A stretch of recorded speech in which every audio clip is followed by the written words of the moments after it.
Hey, what's going on, everybody? So, yes, Boulevard corks, they're tough to get out, but if you ever need to get into one quick, I think I might have a little bit of a trick that can show you how to get into one. Yeah, you need to show me that because I have had a hell of a time with these bad boys. Let me zoom in there a little bit. So where did you learn this trick, Tim? I actually learned it from Steve Mills, the Chief Financial Officer of Boulevard Brewing Company itself, so it's from the top. Gotcha. Rock it out. So and by the way, this is the collaboration number 2 that we are about ready to review. So you get the cage off. The cage leaves 4 very distinct indentions in the cork. You take your thumbs, you push up really hard on each one. 2, 3, 4, and guess what? That cork's off. It's like magic, Tim. Like magic! Thank you very much. I'm sure there was some wisdom from this guy here too as well.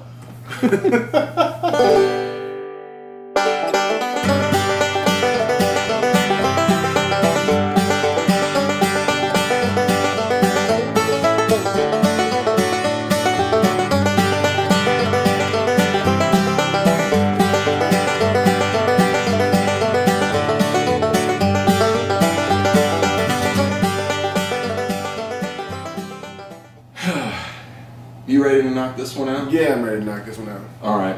Well, hey guys, this is Mark Starr and Tim Pratt from the Hopry. Thanks a lot for coming back.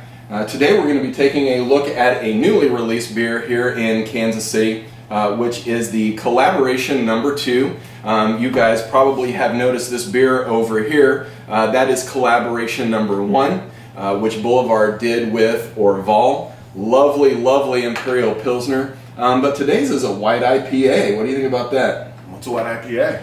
It's basically, you tell me. You're the one that works at Boulevard. So really what they tried to do here was create something that didn't really exist yet. You know? I mean, now I know Belgian IPAs, sure, they exist, but they really wanted to do a little bit of something different and really kind of take expertise from both breweries. So knowing that Deschutes, you know, make really hop forward, very good, you know, IPA, you know, ale, bitter ale styles, and knowing that really Steven at Boulevard, his background is, you know, the Belgians.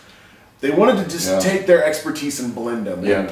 And this was the child that was born. Well, and I know when I talked to him the other day, he was actually at one of the liquor stores here signing bottles.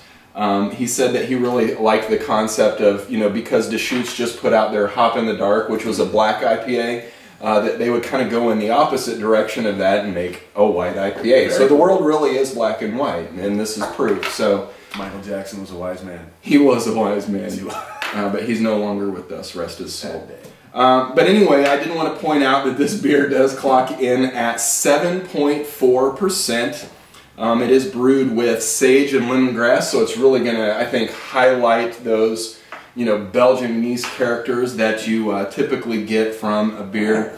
Not sure, and I don't know if you know what hops they've used in this. Honestly, I don't know. I'm pretty certain that they were mainly Pacific Northwest hops that were used in the beer. Okay. But other than that, I don't know enough to say, and I don't want to say wrong. So you know, that's fine.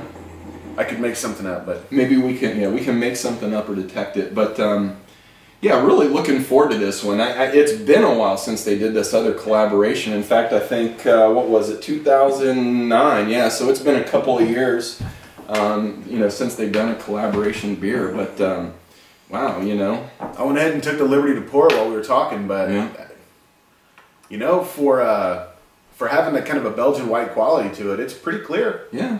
Especially on your side, I think it got a little bit mixed as I was pouring, but it looks, it's a little, I don't know, pale. It is pale. It's supposed to be white. So I know. It should be pale, yeah. I can already smell, you know, those aromas coming up out of that glass too. It's very, very, very Belgian. The thing that I like about this though is how extremely carbonated this is. Like I almost feel like as we get ready to take a sip of this thing here in a minute, that it's just gonna, I mean, you know, my mouth is watering just thinking about how it's just gonna scrub my tongue. But yeah, nice yellow color, you know, egg white-ish head on it. Looks like a really good, refreshing, almost like a saison to be honest. So and for what it's worth, you know, as far as that head that is there, I mean, it's small, tight, very, very dense. I mean, it's sticking around. So you know, the style is a little bit of a thing here. You know, I know it says white IPA on the bottle. I looked it up on Beer Advocate just because I was kind of curious to see, you know, what was said about it online, and they're calling it a Belgian IPA. So let's go ahead and dig in, because I'm kind of curious to see, you know, where it kind of fits in that style. But man, it definitely has that, you know, Belgian IPA smell, and I do get a good amount of hops. Yeah, the first thing that I got right off that was that Belgian IPA. Yeah. Very, you know, almost like, you know, reminiscent of a Cali Belgique, or, you know, a beer that Boulevard themselves have done, which is their IPA that they fermented with the Tank 7 yeast. So, you know, it's very similar, and, you know, that Sriracha Ace hops in it, right? Yeah, absolutely. Well, you know, this one doesn't really have so much of a kind of a, you know, you talk about the Stone Cali Belgique, that really to me has a very, very citrusy West Coast, you know, hoppiness to it. I don't really get that out of here. To me, this is more of a, I guess, an herbal sort of hop. It's kind of an herbal. It's herbal, and I think you're getting a lot of that sage and lemongrass mixed in with some of the, you know, some of the aromas from that yeast. I don't really get a whole lot of discernible hop that I can say, yeah, that's a, you know, a really nice juicy hop. It really smells a lot like the Tank 7 to me, which is a very good sign. Yeah, it absolutely does. Well, man, cheers. Let's dig in, and cheers to Boulevard for another collaboration on their belt. Indeed.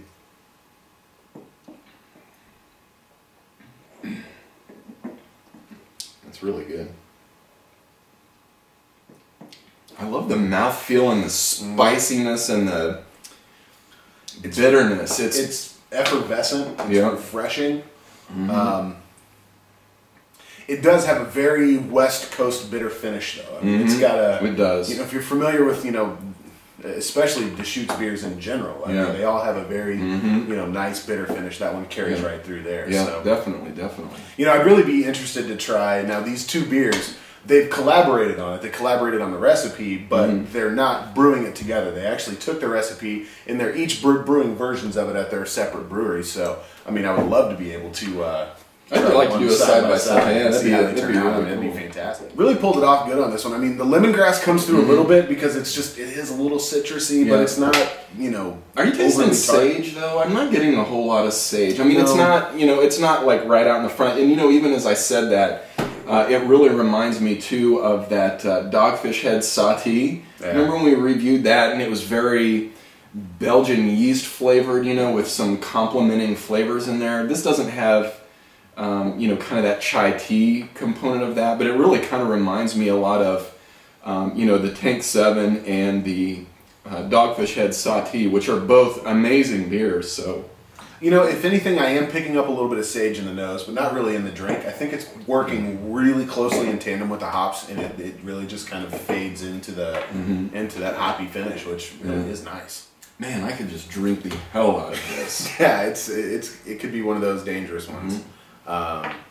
Yeah, definitely not a sipper. Not a sipper. But you know what I like about it is that they really tried to stay true to each of the brewing styles. You know, so while they tried to bring something newish, you know, out, they really didn't push it too far. I mean, they stayed pretty close to what they know how to do and what they know how to do well. And I think we've talked about it a ton on the show before. Yeah. When is pushing it too far? And you know, I mean, sometimes when you don't. I think this is really, really classic. You know, maybe something like the Le Chouffe, and you know, even really more Belgian inspired. And I really would expect nothing less from Steven. You know, I even told him personally. I said, I think along with Allagash, you know, you guys probably make some of the best American Belgian beers, and to me, this is just another example of that. So I guess I'll say I hope.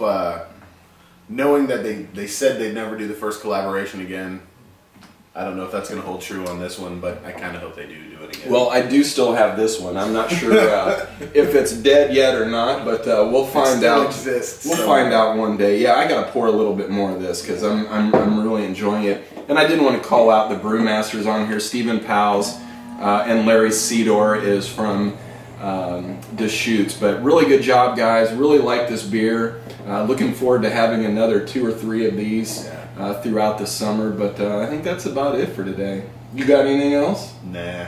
All right, man. Well, thanks a lot for coming back. My name is Mark Starr. I'm Tim Pratt. And we'll see you guys next time. Cheers. Cheers.